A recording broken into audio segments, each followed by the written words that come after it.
Hello, everybody. Welcome to your friendly neighborhood atheist, where we didn't even bother to come up with what to call this segment. I was The retired. intro? What's that? The intro? The intro. Yes, this is the intro. Welcome everybody to the intro. Hooray!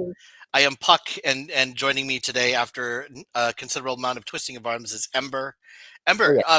please tell us a little bit about yourself. Sure, why not? I am Ember from Better Than Ember here on YouTube. I do skepticism, debunking pseudoscience, counter apologetics, and a morning show called Hot Topic, which is every Monday through Friday at 11 a.m. Eastern, and a bunch of other stuff. I produce the Good News segment on Transpositions Weekly, and I do too much to list. Find all my links at betterthanember.com.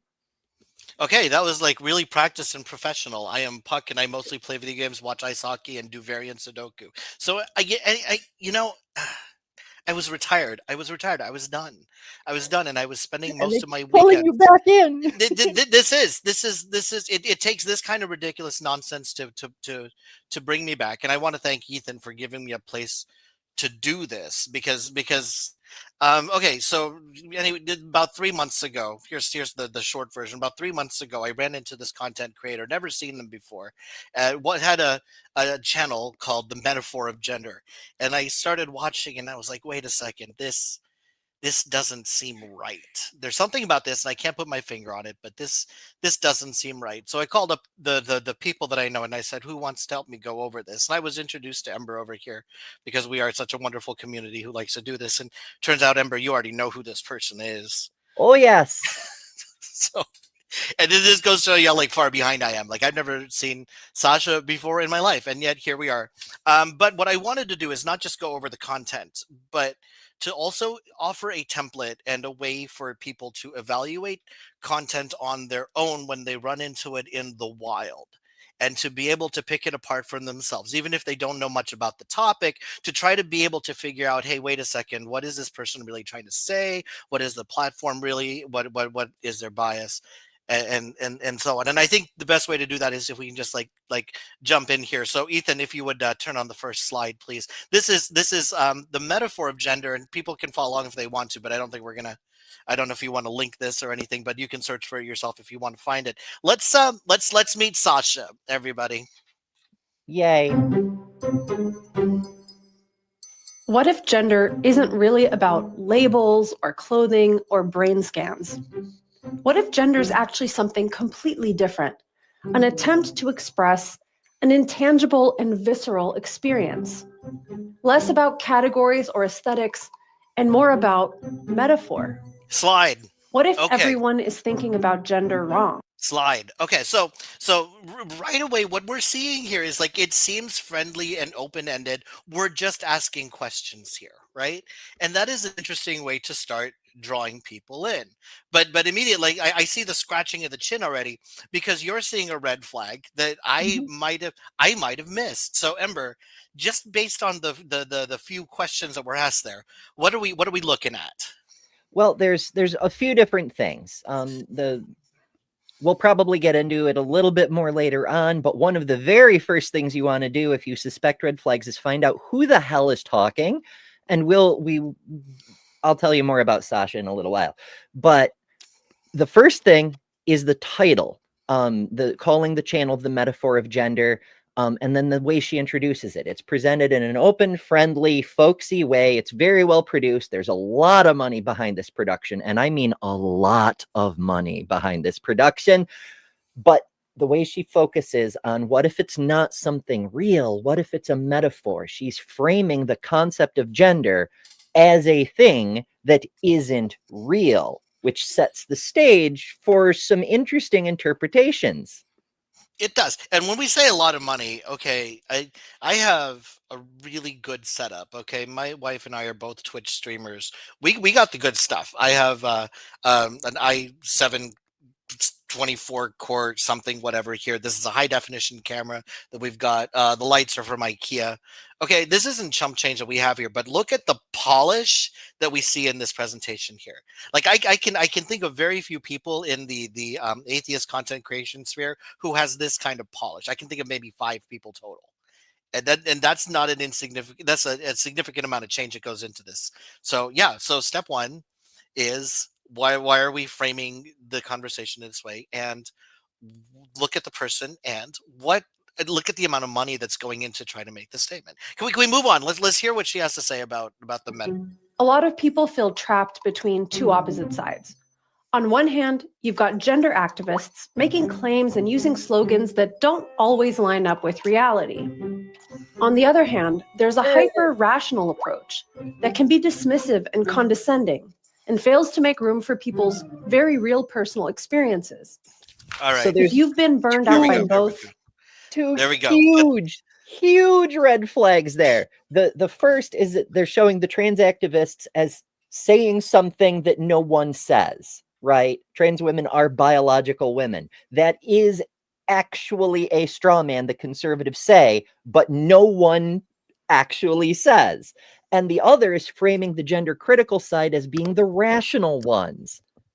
And she's trying to present it in what sounds like a compassionate way, but it's already layers deep of propaganda. It's false framing, it's bad analogies, it's misrepresentation, it's straw men, it's shadow boxing. It's just, there's so much bullshit being dumped right in that one little section. Okay, so here's the meat of it, though, and here's what I really want to get to. You know that, and I know that. I don't know anybody who makes that argument from the person on the left who happened to be on the left. But anybody who hasn't been around the discourse much may not know that. And their exposure to the argument may genuinely be trans women are biological women. So if someone comes into this, and this is perhaps one of the first things that they've seen, I don't know how well it searches if you start asking questions, but if this does pop up as one of the first, and this is their first thing about it, how do they know that that is not the true argument? Well, that's when you got to start looking for the signs of propaganda. Now, propaganda isn't necessarily false, right? Sometimes it's true. It's information presented in a, shall we say, intentional way designed to lead you to a specific conclusion and bypass your critical thinking. And so that's what we got to look for, is what triggers are included in this messaging to try to get around people's critical thinking to make them agree with what the presenter is saying. But Ember, this person isn't actually making any statements. They're just asking what seem to be reasonable questions. That's a pretty neat trick, isn't it? That's a fun thing, especially about this faux centrist positioning. Why don't we just talk about it? Both sides are making points. Now, it's pretty clear from what we've said, she's not actually in the center, but this is where understanding who's talking plays a very pivotal role. There are no centrists on the internet. All right. Plot twist, I know. I know. We all have a side to play. Ethan, slide. welcome. This channel is for you. This is the metaphor of gender. I'm Sasha, and this channel is for curious people who prefer deep thinking over dogma. We explore identity, meaning, and how to live life well. You see, I'm a therapist, and I work with young people and young adults who are questioning their identity and trying to make sense of who they are. And what I've seen is that people want real conversations, not talking points. They want to be genuinely respected and also be challenged to reflect deeply. And people want to build a life that gives them more freedom and more flexibility in the real world, not just in theory. That's why I started the metaphor of gender. This isn't about choosing between activism for one side or the other. We're actually not going to concern ourselves with debates at all here. This channel is about stepping outside of the conflict entirely and looking at gender in a completely new way. All right. As a metaphor. As a metaphor. And this will... we're not going to get too much into the metaphor. I don't know. I don't want to dive too much into that because as you get into it, it just becomes more fractally wrong. Okay. But notice there that there was that framing of I am an expert. There's a framing of I work with young people all the time. Which is scary. It's so and again, just still framing it as this is the rational side. This is the not, harsh arguments over here and talking points over here, but we're actually going to sit down and have the conversation. And Now, the weird thing is there are genuine places to have conversations. There are things to have conversations about, right? Mhm. So what then? How do we know that this person isn't that person and that is not what their real intent is? Like, how do we know that it's not about like a dialogue and more about they are going to be enforcing? They're going to be at some point giving us some position. Well, there have been a couple of hints so far along the way, like putting false words into one side's perspective and framing the other perspective as the rational position. But that's sort of a subtle clue. There's a lot of very careful tiptoeing around specifically saying, I'm not trying to make a point. I'm just want to have a conversation and go deeper because everybody else is so shallow and dogmatic. It's that posing is false centrism. She has a position. She has a very strong position. And the therapist thing is freaking scary, again, for reasons we'll get into when we delve into who she is. But that is an important point, is when you start to even just get a whiff of red flags, find out who's talking and who's paying them. Follow the money, right? Mm-hmm. And see, that's something that I didn't do. And you've already obviously done. When I first saw this, it's like it just already started like rubbing me the wrong way. And it's nice that I have that spider sense tuned to that level. A lot of people don't, and that's okay. Like, I'm a media consumer, par media consumer, but a lot of people, they have better things to do than just sit and do play video games with YouTube videos going on the side. So I get it. They don't get exposed to this kind of thing. I want to go back to what you said though, about there are no centrists on the internet. And and so like I don't know, is there no place on the internet for learning and then trying to find and not like the answer must obviously be in the middle ground and both sides are correct, but like, is there a place where there is a good honest evaluation of all this and a good place to have it? It's difficult. It depends on the issue, but while there may be places where you can go to learn, like say you want to learn about trans issues, so maybe you join a discussion group for people to learn about trans issues, and you'll get the trans activist side of things. Or you want to learn where the gender criticals are coming from, then you can join one of those conspiracy theory groups and learn about whatever the hell they think, and then make up your own mind, I suppose, do some critical thinking, a little fact checking, whatever you may do.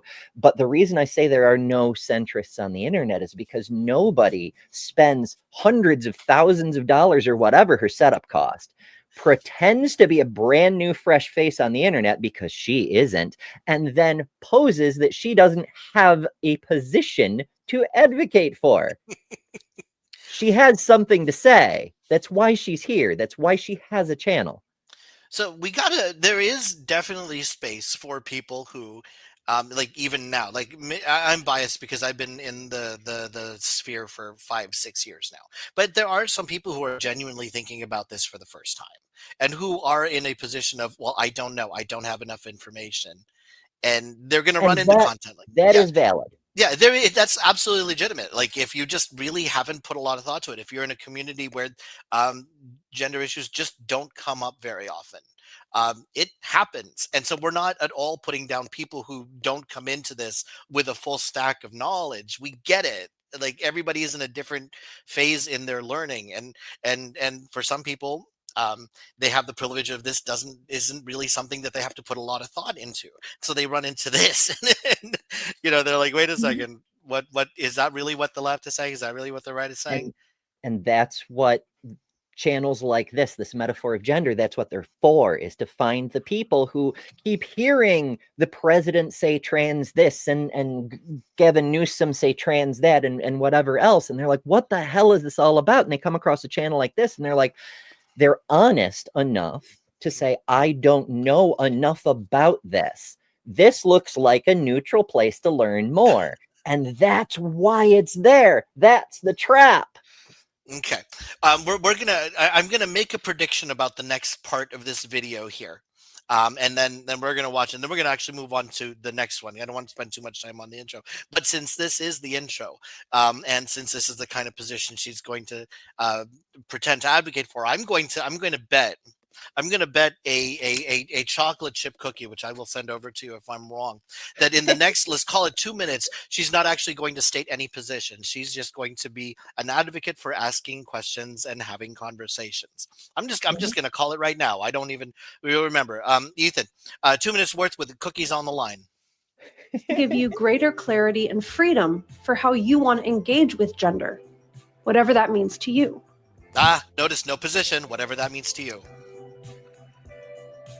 So what do I mean by a metaphor?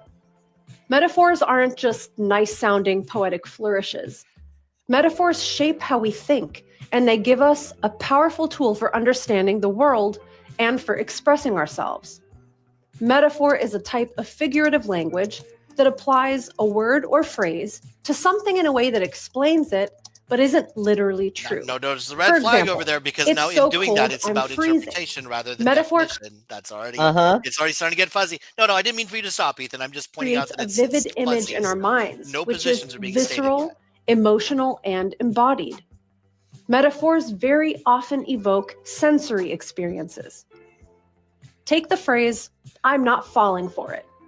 It means I'm not going to be deceived. And notice how obvious its meaning is. Even if you had never heard that phrase before, I'd bet you could easily work out its meaning. You know why? Because I'm not falling for it connects to a physical sensation that we've all experienced. That feeling of losing your balance, of tumbling before you even realize what has happened. It's also the embarrassment that comes right afterwards. The phrase, "I am not going to fall for it." Because that's what it feels like in our bodies when we're tricked or deceived. Sure. It's disorienting. And we lose our balance and equilibrium. It makes us distrust our own footing, just like when we trip and fall.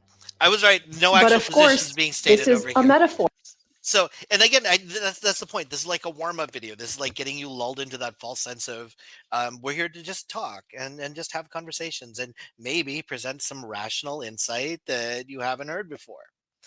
Which is why the next thing that I wanted to review, Ethan, if you would kindly cue up the next video. Can we give a big hand to Ethan, who's behind the scenes, like, I don't know, pushing a couple of buttons or something. I don't actually know what's going on over there. He does some like magic. Gotta wind up the squirrels. Right. Like whatever it is that he does over there to push buttons. And we're going to queue up the next video here where I wanted to bring up an actual video where it's an actual position video where it's supposed to be, okay, tell us about what you're actually thinking. So she says things. This right. Rather than just implying gender is a metaphor, not literally true, and analogizes it to the phrase falling for it or being tricked. Right. You could have chosen any metaphor in the book, but that's the one that she chose. Anyway, if we could start this video where she is actually I chose this one because it's about several videos into her series where she's actually starting to state some positions. Anyway, so go ahead, Ethan. Sorry. Things. One, to understand why they feel the way they do. And two, they want to learn how to feel better. Gender dysphoria is a condition and an experience that can bring up a huge amount of distress. And in the last video, we explored how people can experience gender dysphoria in completely different ways. But the same words and the same labels are often used to describe very different realities and contexts in which the symptoms developed. Now, some of you are screaming there about a red flag. We're going to skip that because we're going to go to the meta. I don't want you to think that I agree with that. I have huge problems with the way she framed it. As a therapist who works with adolescents and young adults, here we go. I've learned a lot from the people in my practice who are trying to understand and make sense of their dysphoria, and of course, also trying to find ways to feel better. And what's become super clear to me is that gender dysphoria is not just one thing. Now, in the next several videos, I'm going to share with you some of the most common factors. First of all, that's true enough, right? Like, no two people who are experiencing depression are going to experience it the same way. No two people who are experiencing anxiety are going to experience it the same way. That's a given. Give us really quick, though, why it's dangerous to frame it in that way from the beginning. Well, there's a couple different ways she could be going with it, but it comes across to me as dishonest because it kind of redoubles on that framing we saw earlier on, where she's trying to lay the groundwork for saying this isn't a real thing, like it's a mental illness or perhaps a delusion. Right. And then by saying it's not one thing, there's still leaving room for the possibility of what she would consider to be genuine dysphoria, while at the same time trying to paint a broad stroke over the large number of people and saying that it is this metaphor, as we will see in the next couple of minutes. Ethan, you know, that the space bar contribute starts to and gender stops YouTube dysphoria. videos. Welcome to The Metaphor of Gender. I'm Sasha, a therapist, and this is a channel for curious people who prefer deep thinking over dogma. Yeah, we know. We explore identity, meaning, and how to live life well. I'm about to outline the factors that contribute to gender dysphoria. Here we go. And it's important to keep in mind, these are not cut and dry causes. Gender dysphoria is a complex experience that's influenced by both innate and external factors, and almost always a bit of both. Yeah. Get to your These position. contributing factors can coexist and overlap. They're often related to one another, and over time, they might even morph into something a little bit different. Now, these processes also aren't always conscious, and it might take some careful introspection or help from an honest therapist, friend, or parent to recognize these factors in yourself. Okay. And honestly, if I were making this video in 1986, this list would look really different, because who experiences gender dysphoria today and how it shows up, all of that is actually really different now than it was a few decades ago. Cut. Well, Cut. Okay. All right.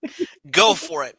Let's start with the specific. Let's address the specific, and then we'll go to the meta. Let's start by firmly disagreeing with what's being presented. So, just in case there's any doubt as to what our position is, we're not putting this out there advocating for the position. We're putting this out here to critically examine both the position and the presentation. In case there was any doubt, there it is. But second, wow, can you just give some insight on that first 3 minutes there? Oh, there's a lot. Without going into a play-by-play breakdown, she's just outright wrong that the way we, I guess, describe gender dysphoria is significantly different from how it would have been in 1986. And Dave, you were close. She was born in 1982, so she would have been 4.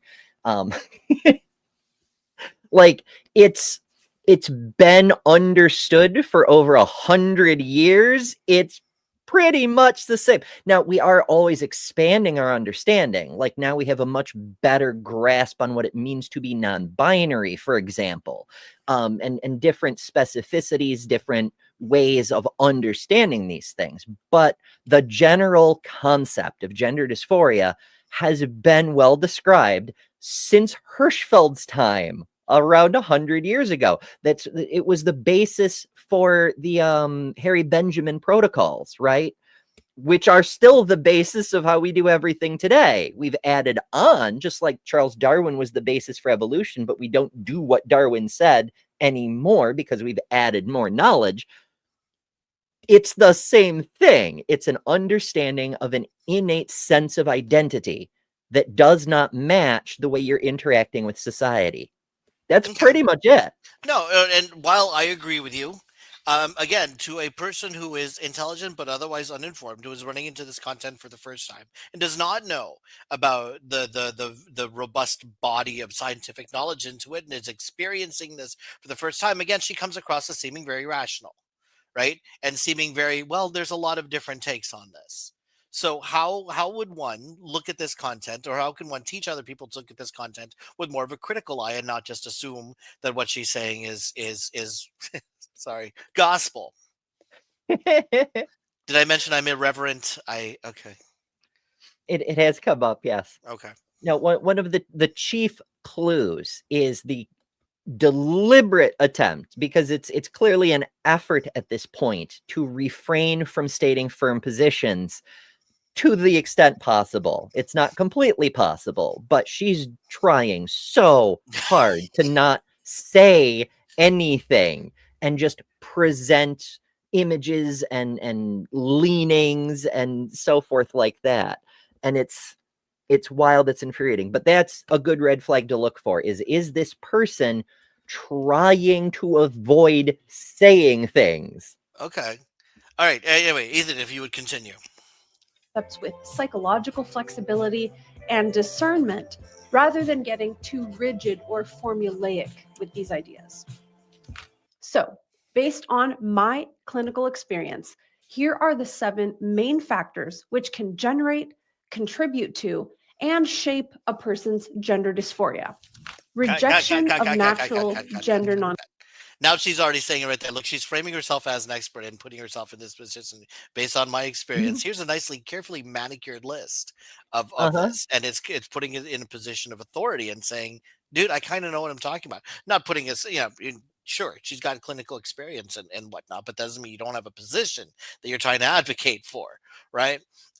So and then by saying here are the 7, it's kind of saying here the implication, and she doesn't say it, but it's implied as here are the only ways that you can view this, and then the other implication is they're all relatively equal to each other. Like, not all positions are equally founded. Just because there is some disagreement doesn't mean that the disagreement are equally valid. Now, you and I know that, but it's important to for people who are just examining these things and questioning their views, that just because there are 2 differing opinions does not mean they are equally founded. This is what they mean by being fractally wrong. This is wrong on so many levels. So that's number one. Just because there is a different opinion doesn't mean that the other opinion is equally valid. And it pays, if you're hearing the content of someone like this and they're starting to talk about something, get other perspectives also, right? Do not just rely on one video to say, well, I saw this on this video. No, we have to look at other videos. We have to look at other perspectives. We have to look at other therapists who have other experiences with other patients and have consulted with other people in their field. But we're getting to it now. Let's keep going here, Ethan. Well, one quick note. This happens when a person... Building on what you were saying, to me, that's the biggest red flag so far, is that saying, I'm the authority, the presenting herself as the ultimate expert, the subtle framing, but it's still, I'm claiming credit. That is an invocation to a cult tactic. Trust only me.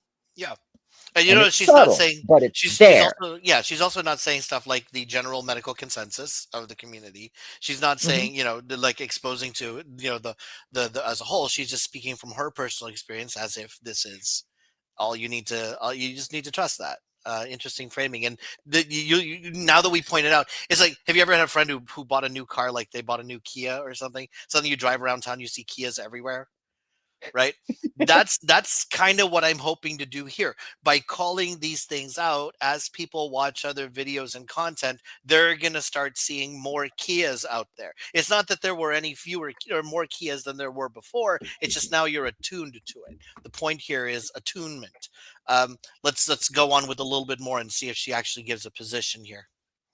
Natural way of being, their innate preferences and interests fall pretty far outside of the cultural norm for their sex.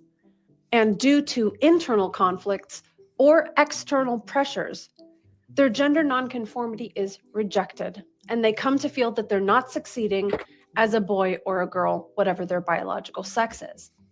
These individuals are more likely to say that from a very young age, they were experiencing gender dysphoria, whereas others on today's list might not. Now, here's another thing that they're doing over here. What they're doing is introducing a framing to start evaluating the way other people talk to you by saying, well, this is how some people will describe it.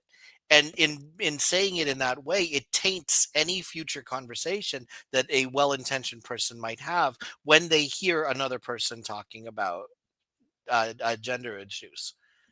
Right. There's actually quite a bit of poisoning the well going on. Again, with the subtle framing, referring to natural gender nonconformity, she's making a not so subtle statement that her view of things is the natural way and everything else is a deviation from nature. It's literally an appeal to nature fallacy. And it's also factually wrong, but details. We're not trying not to get hung up on the specifics of her exact arguments, only to use her as an example. Okay, let's move on for a little bit more here. Have become gender dysphoric until their adolescent or teenage years, or even in adulthood. Physical and anatomical dysphoria. Sometimes the discomfort is targeted towards parts of the body. That may be because the person is specifically uncomfortable with their sex characteristics or the body parts that signal male or female. Sometimes, however, it's a bit more ambiguous and less related to sex characteristics specifically. A general struggle with now, body image. now you see the way that she's, again, another way, it's like, well, sometimes it's actually not. And the implication, once again, is not that it sometimes is that, but that is more often than not that, and that you are justified in the next time you meet someone who talks to you about this, you are justified in treating them as if this false conclusion is true and rational. But you started to gag a little bit there. I didn't see exactly what it was that you started to gag about, but what did I miss that you caught on to? It was just funny to me how she says the things that signal whether you're male or female. Like, there's so much wrong with that. It's conflating sex and gender. It's insisting on bioessentialism. There's a lot baked into the statement, but also I there's three levels of things going on here, right? Like, I'm being here to evaluate the propaganda, but I'm also here to represent the actual science side of the argument. But also, I am myself at all times, and I happen to be an intersex person as well as a trans person. So when a person says the physical signals of male or female, it's wild. Yeah. And what's going on here is giving someone just enough ammunition to go out into the world feeling informed enough, but not open to the right things. Like, she's already, as you said, poisoning the well to the kind of things that she wants poisoned. We'll get into that more in a moment, but just, again, showing some of these other subtle, well, for you, they're not so subtle. For me, like, I had to figure out, wait, no, is it right? Anyway, moving on for this a little bit, and then we'll move on to her last video, if we could. Body dysmorphic disorder or physical discomfort during puberty can develop into gender dysphoria. Intellectual and social resistance. When people start questioning cultural norms, gender roles in society, or the expectations placed on us based on our sex, they might begin to intellectually reject the gender binary as a starting point. Eventually, a person might begin questioning assumptions about their preferences from childhood or reject the expectations that were placed on them by their family. So identifying with a different gender can be a form of social resistance at first, but reminders of their birth sex or the perceptions of others could begin to become painful or really uncomfortable. Okay, so gender dysphoria can emerge here when the person's new internal. All right, your very strong reaction once again was to what exactly? It was the way it was phrased. Like,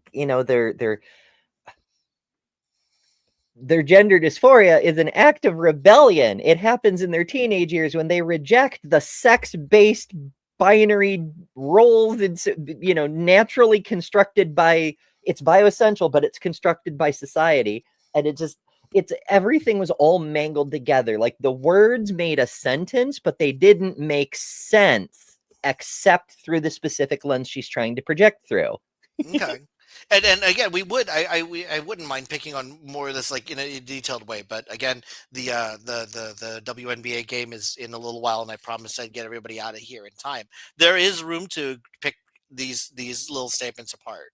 We're not going to quite go there yet. Where I'm going is, I can imagine a person who is intelligent but otherwise uninformed listening to that statement and rationalizing to themselves, yeah, there probably are some people who stop and think outside of the situation and be like, well, why are gender roles what they are? Why do I believe that men do this and women do this? And I can imagine that someone could rationalize themselves into a sense of questioning gender identity. Why is that wrong to frame it in this way, though? Indeed, because, like, it creates the impression there's something inherently wrong or in error about even questioning your gender.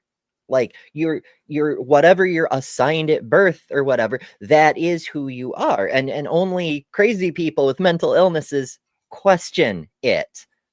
Well, she's not entirely wrong in that generally cisgender people never do question their gender, but it's not always true. It's not a universally applicable statement. There are plenty of cisgender people who did question their gender and went, you know what? No, I'm more comfortable in this gender. I'm staying right here.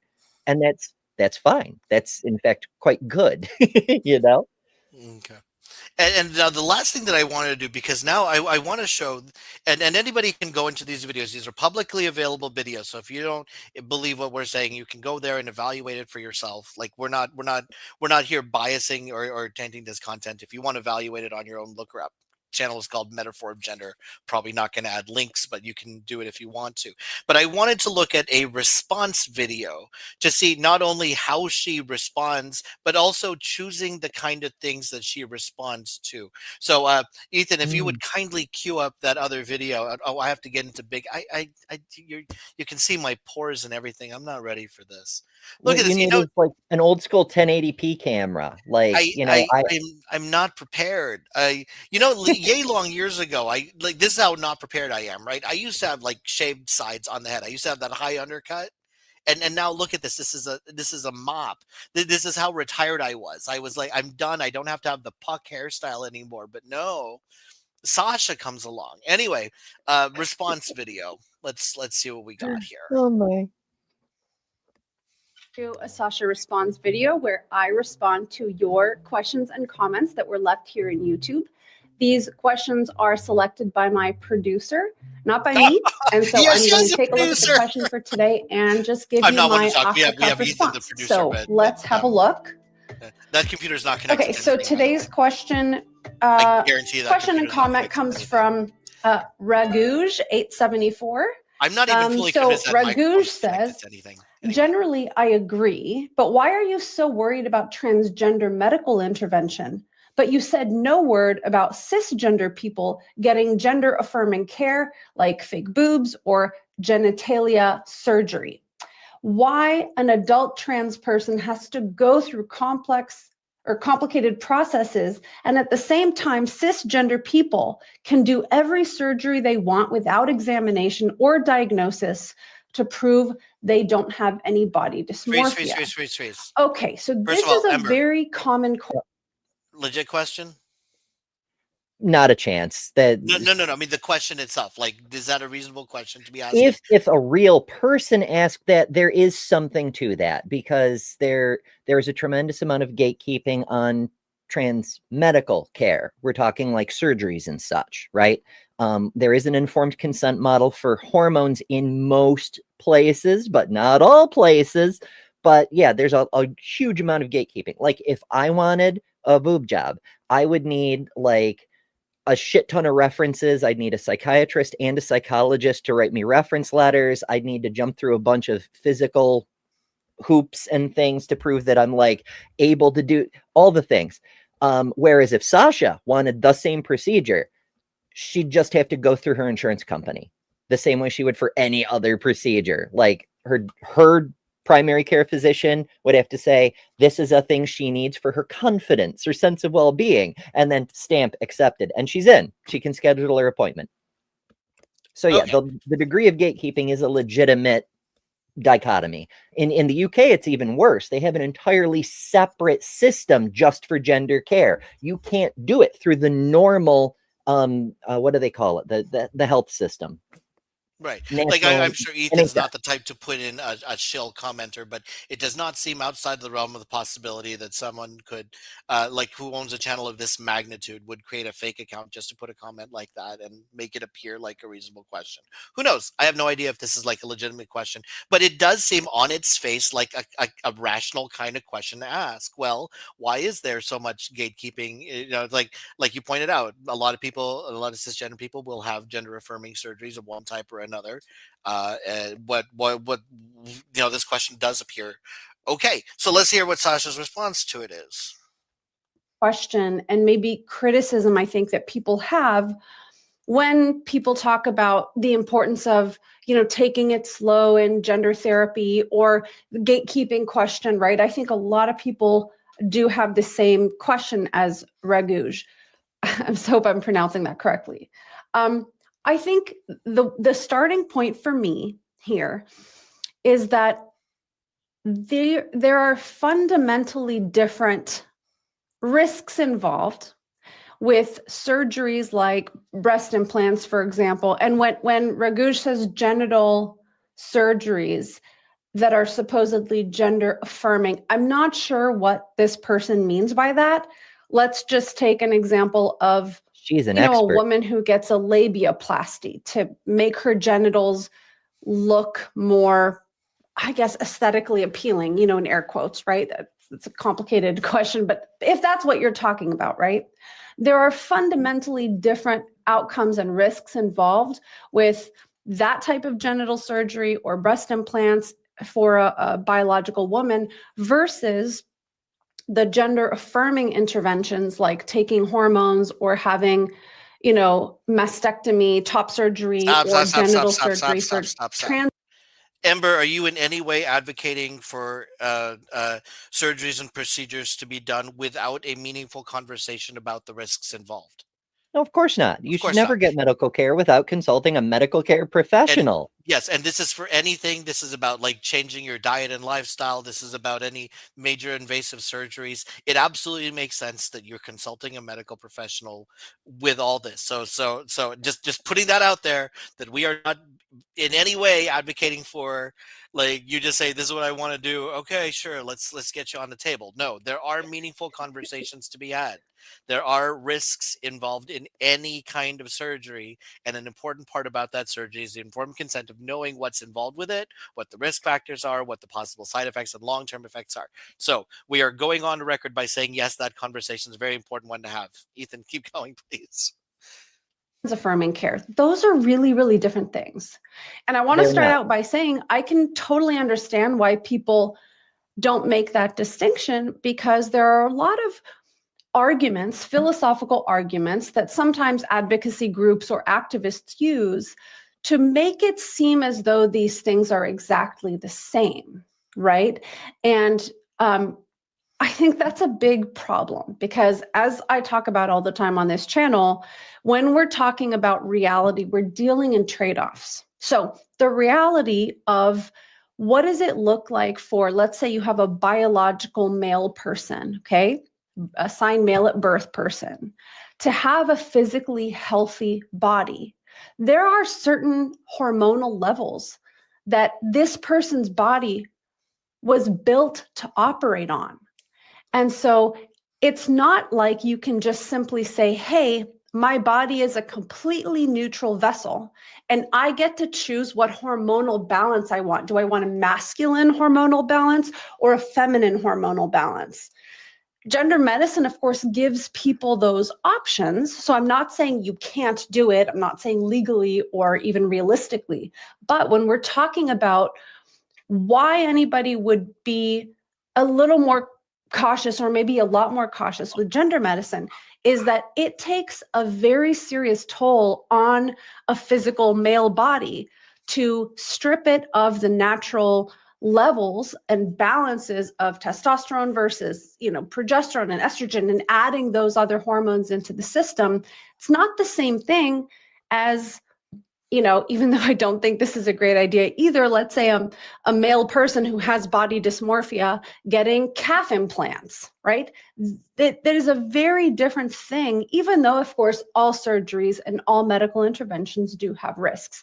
So I guess starting point number one is, if a person is going to embark on a process of really, really fundamentally changing their hormonal balance, or changing, the ability of their bodies to do certain things, like, for example, if a female person has what is sometimes considered a gender affirming bottom surgery of removing the uterus and ovaries, that fundamentally changes processes in this person's body that are kind of required for optimal health. So, for example, if you took a female person Gender okay, we've heard identity enough of this. aside, right? We're Ethan, you talking can try about to find the next place where we can scroll to find a question while Ember and I go over all that weird.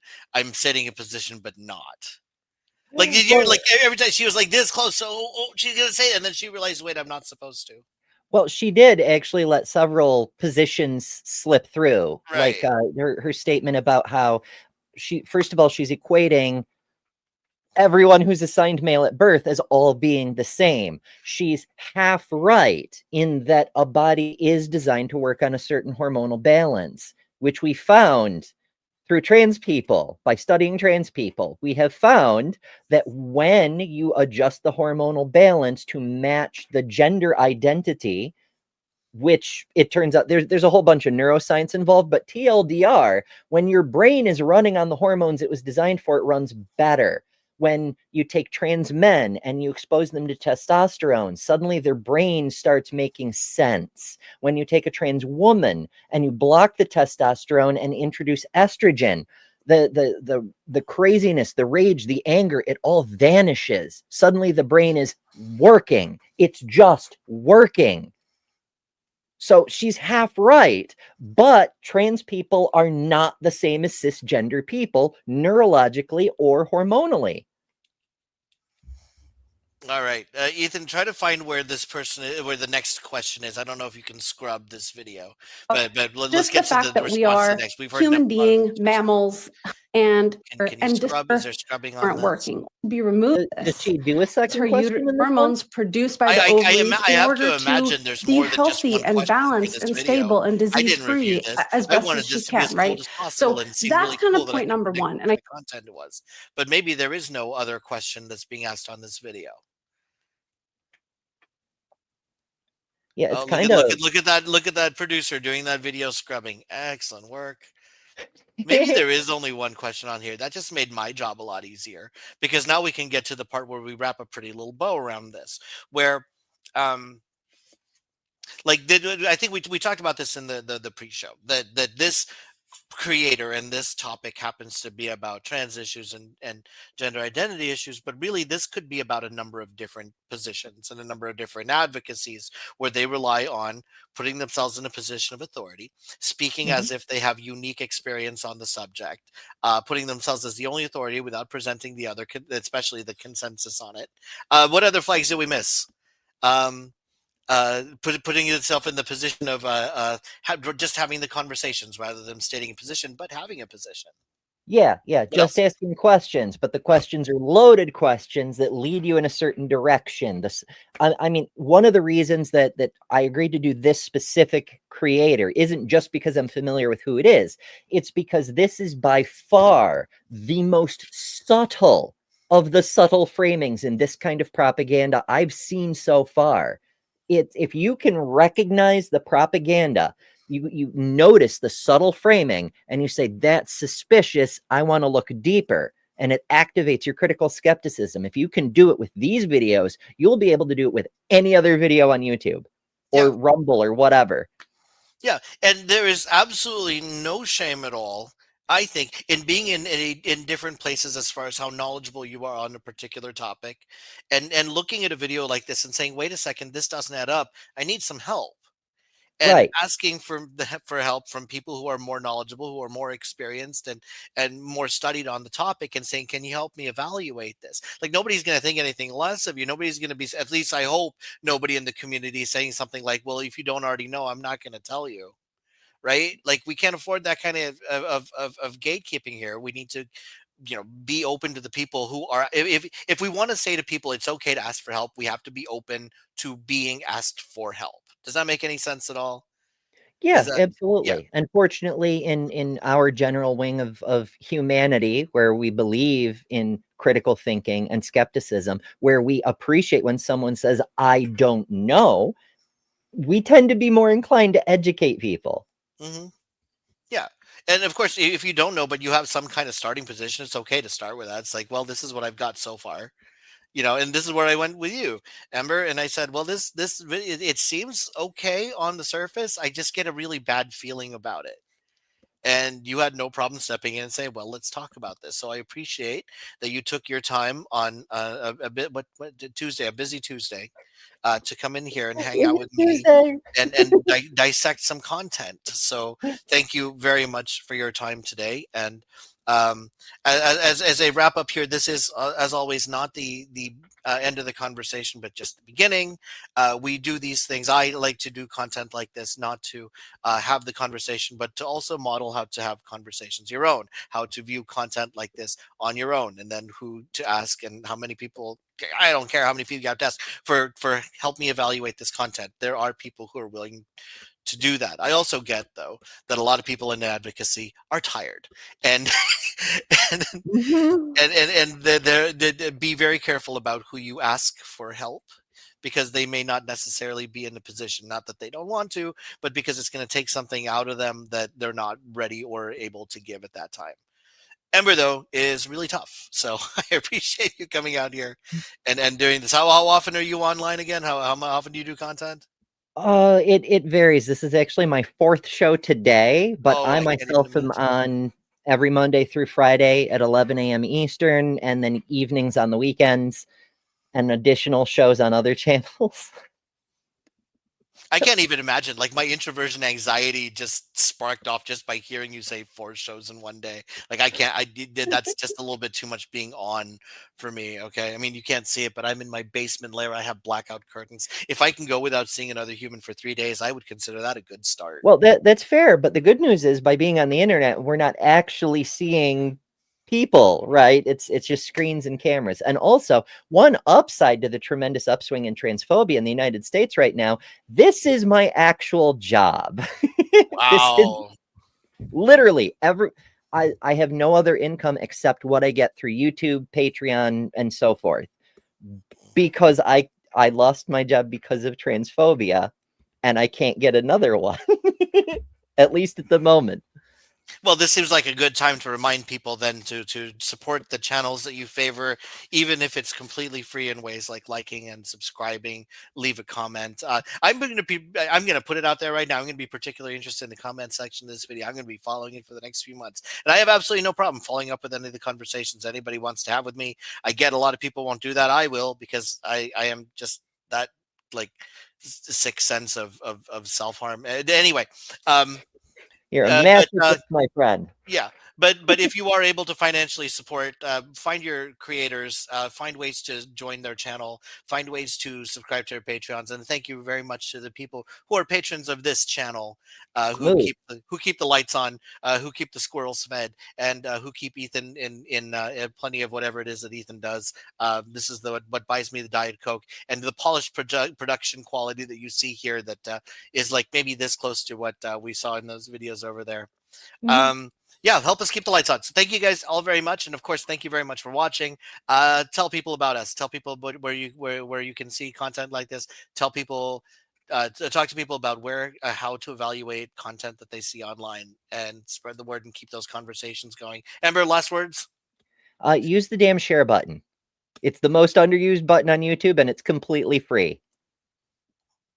Yeah, and all that other streamer stuff. Let's see if we can't skyrocket Ethan to 100,000 viewers and get him, like, is it like a gold plaque or a silver? The silver one. The silver one. Let's get Ethan the silver plaque. Okay, I have it on good word that if he ever gets one of those, he will personally eat an ahi tuna steak directly off of that in a show of appreciation for us. I'm going to have to cook the ahi because he's completely hopeless in the kitchen, but that's all right. Thank you guys all very much for joining us. And until next time, keep thinking the good thing and keep fighting the good fight, because I don't know what Ethan's closing line is.